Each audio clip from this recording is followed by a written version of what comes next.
What is happening, YouTube?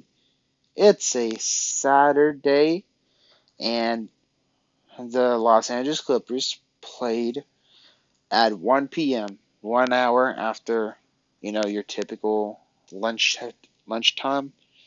We faced off against the Sacramento Kings, and oh, that's a brutal game for us. This is a really, really, really brutal game for the Clippers. It is really demoralizing to lose to a team like the Sacramento Kings. This is one of those really true definitions of a bad game. Pretty much this one and the 51-point loss against the Dallas Mavericks. The whole entire game was just never really good at all. Our players was just doing really subpar. Reggie Jackson only made one field goal. We pretty much just made only one field goal for pretty much like the second quarter for like at least the 7 minute parts of it. It was pretty terrible. We just missed so many shots. Even like a obviously layup, it would just roll out. It was just horrible. All sort of aspects. Sabonis, he turned to Dirk Nowitzki. Surprisingly, De'Aaron Fox and Kevin Huerter, they weren't really hitting their shots, but we just got smacked. We just got smacked at all aspects. Sabonis, man, that dude was throwing dimes. But one thing that I'm happy about is we get to see BJ Boston and Musa play.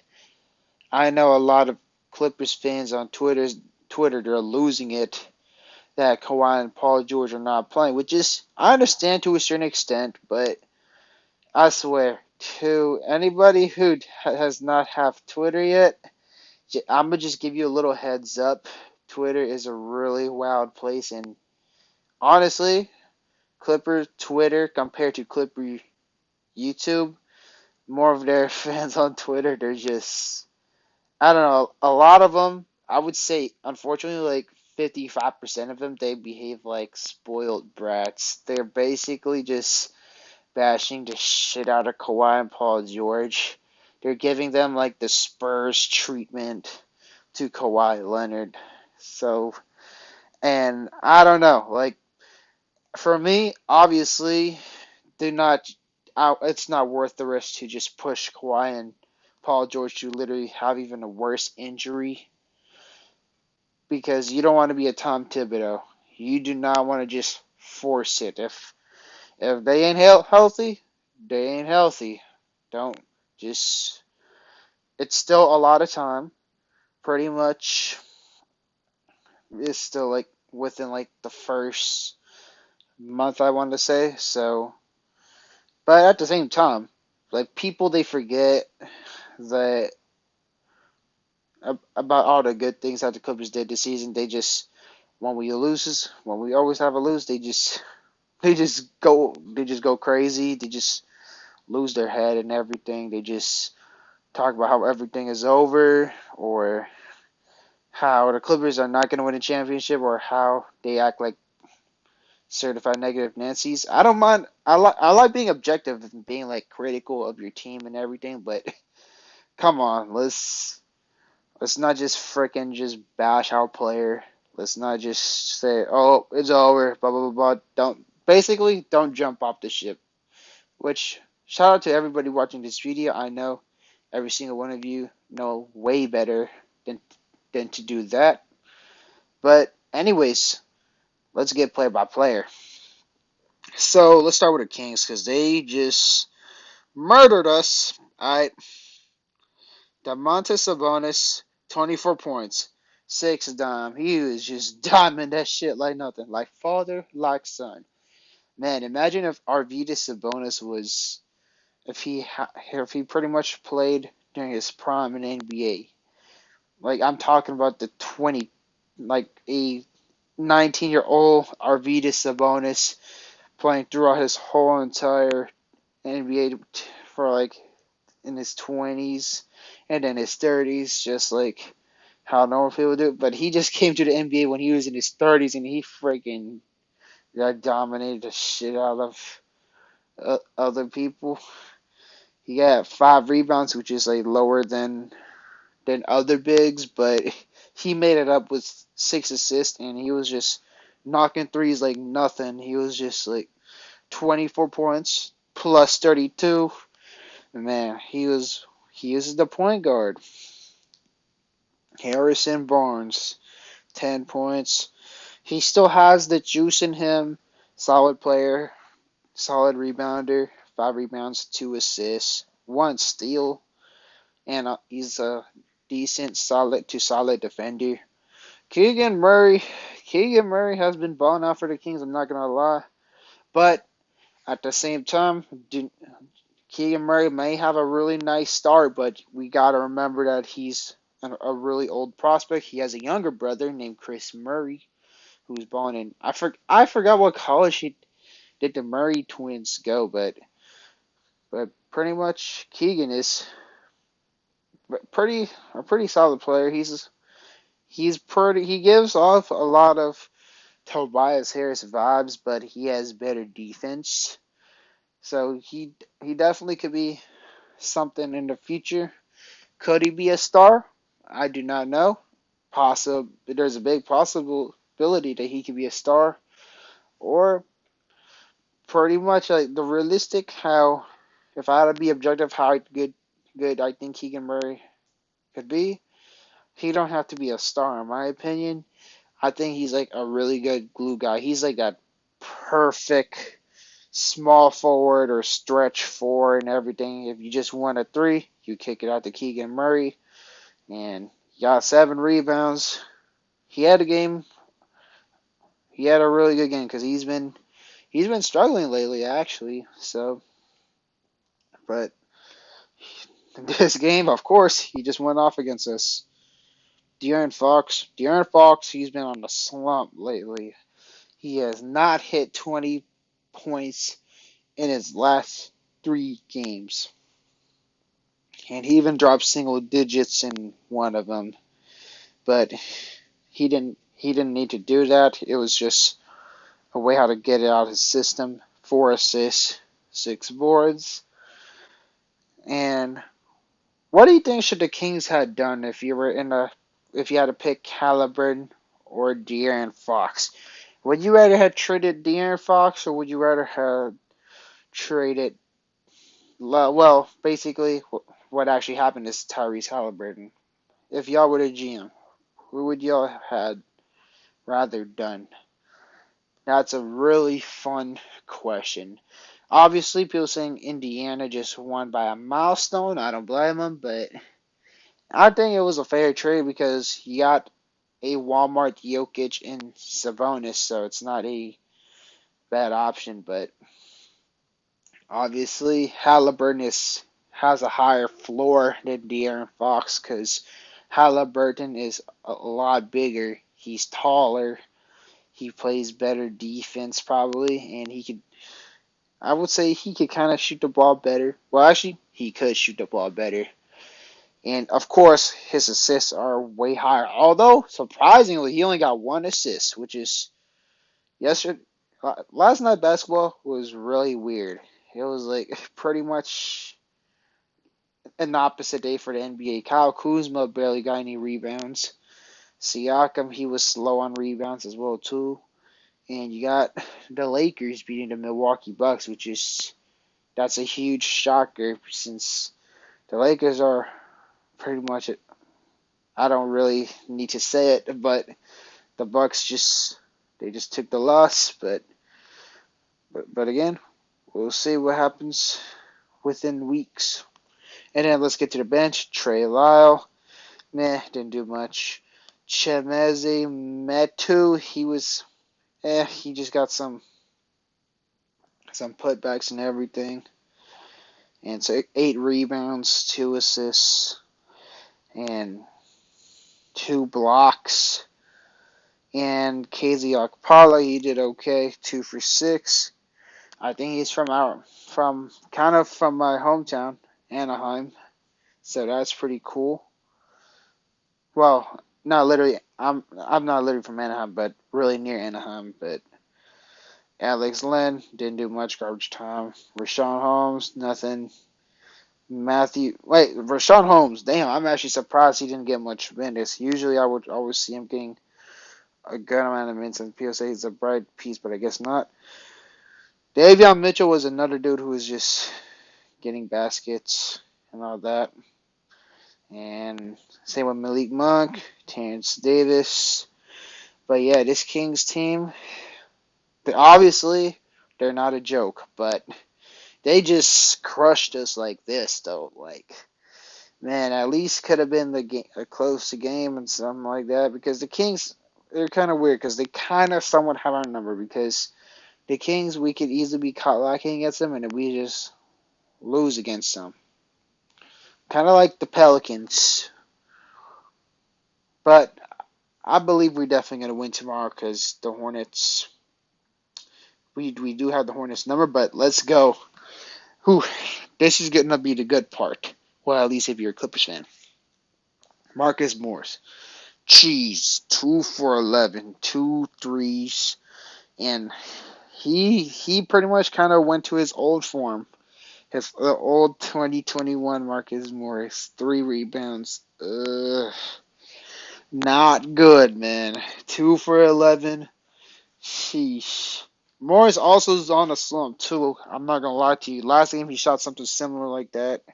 2 for 11. Like, man, come on, Morris. We need you, brother. Come on, Muck. You got this. You got this, Muck. Ivica Zubac. He did pretty good in the paint. He was definitely getting some good looks, hook shots, and everything. Just dunks. And he got 15 boards, which is Zubac lately has been a double-double machine. We love to see that. Reggie Jackson. Oh no, Reggie. Ooh, man, we love you, Mr. June. You had a pretty man. I can tell Reggie. Ooh, I know 1 for 12, 1 for 4, and not even any assists, and only 1 rebound and 5 turnovers. Man, Reggie, this was bad. This is real bad. Muck and Reggie both had a really, really bad off game. I know this is pretty painful for what to watch, and if you're pretty much a Clippers fan, you didn't miss much if you didn't watch the game. Terrence Mann, 6 for 13. He was definitely one of the more better players, along with Ivica Zubac, and pretty efficient putbacks, mid range, 6 boards, 3 assists, got a steal. So he was pretty good both sides of the end, but the Kings just had the overwhelmingly better firepower. Amir Coffey has been having a really quiet night lately, and 1 for 5, and only scored 3 points, which Coffee, not gonna lie, he's kind of like playing like how he first started when he actually got a chance by Ty Lue, and first started getting minutes. I remember a lot of people, including me, were mad that he was getting minutes because, well, he was struggling, and at least for my selfish reason, I would want other guys like Boston Jr. and Scrub to play minutes, but but now Amir Coffee at times has proven that he could be a really good, valuable piece, but he does have a lot of cold stretches, though. He does have a lot of cold stretches, and he also definitely Reggie and Muck definitely need to at least shoot up like 100 shots in the gym after this loss, because this is, definitely gotta really, really warm up. Nick Batum, yeah, he didn't do the best either. He didn't have any points and 3 rebounds and all that. Robert Covington, he didn't have a really good scoring night, but he definitely contributed on rebounds and assists and a steal and 2 blocks. Moses Brown, garbage time. Wall, 3 for 6. He was even John Wall had a low disappointing assist ratio. He pretty much was more of kind of like trying to attack the basket and score for himself. I would like Wall for him to just try to keep diming it, try to throw more dimes, try to be like more of the pass first type guard. It'll be real good to see. Jason Preston, he did okay. Let's see. He pretty much laid the ball up 9 points. Actually, pretty solid. He had 1 3, 1 for 5, 2 boards, 3 assists, and 2 turnovers. Played solid defense. But then, my boy, Musa Diabate. I'm glad that he still played some minutes, but okay. Now I'm gonna throw in like some type of some type of hot take. So one thing I feel that Tyronn Lue definitely could have done to at least make this a competitive game. This probably wouldn't have guarantee a win, but it would. And this goes down throughout all the future games. Whenever we play a against a team with a really skilled big, let's just say, and Domantas Sabonis, Joel Embiid, Nikola Jokic, what's his face, Anthony Davis, or anything like that, or the Cleveland Cavaliers.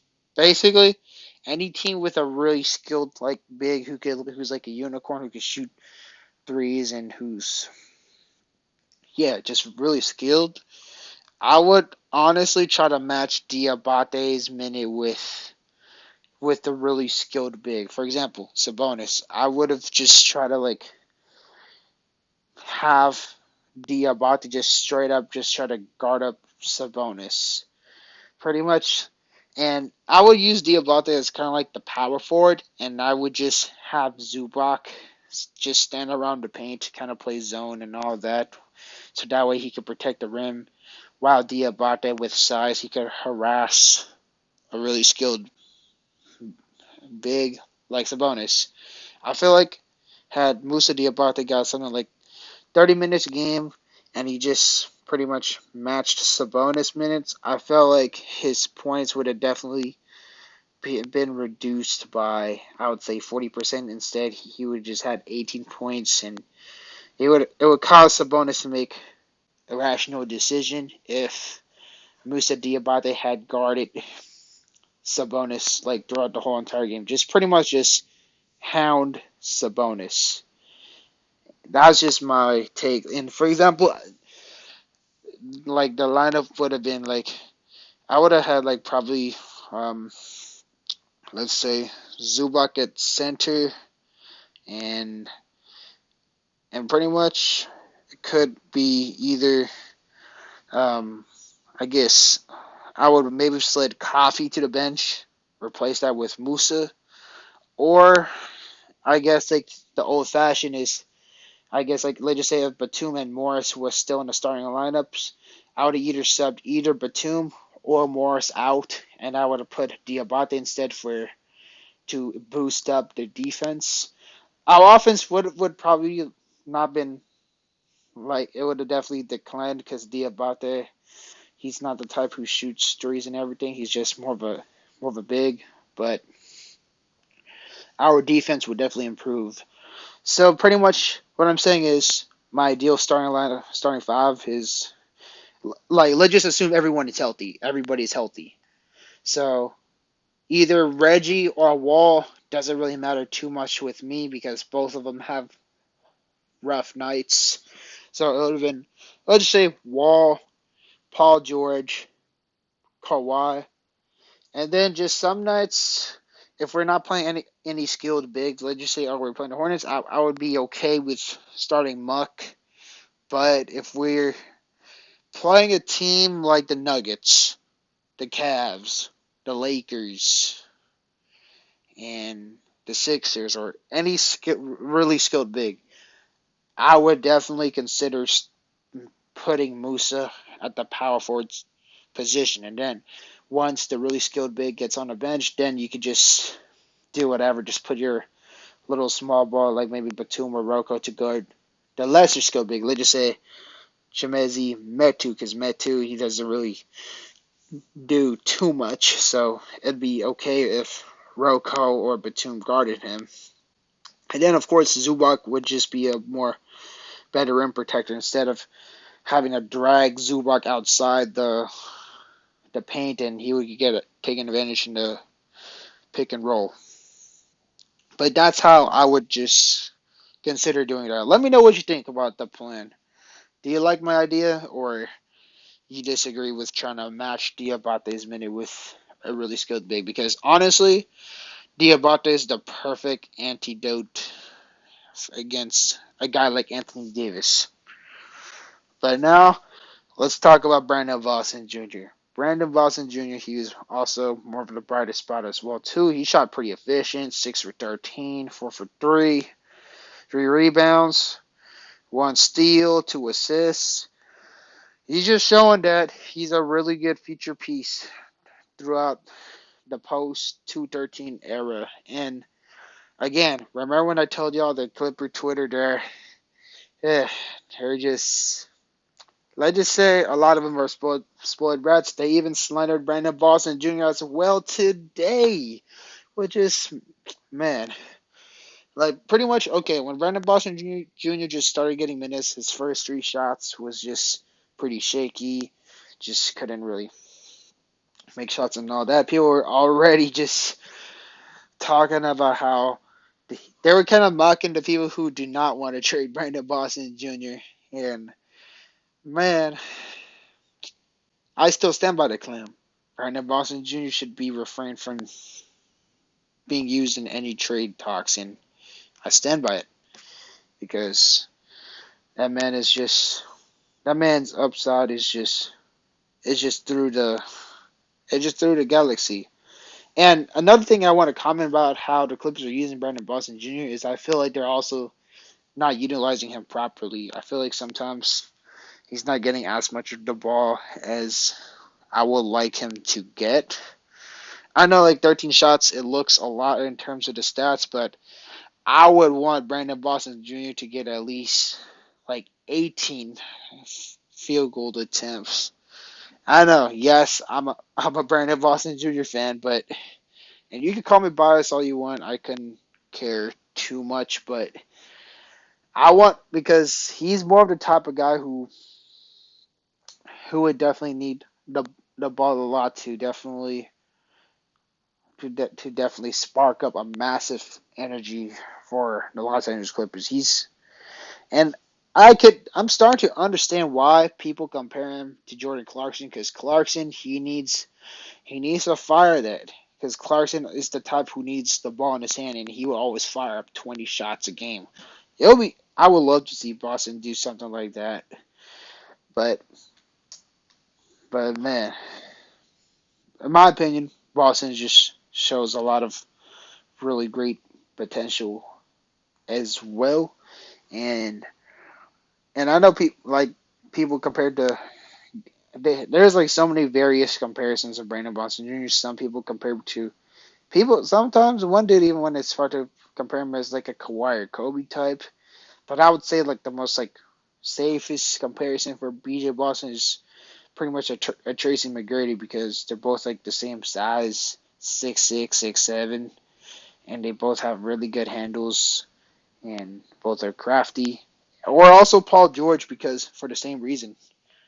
Because he could contribute in all of the ends, but again, I would just love Boston to get a lot of opportunities. Just let him fire the shots. Just every 3 games, or for now, every game, but when Kawhi, Paul George, and everybody gets healthy, every 3 games, Let Boston Jr. get some runs.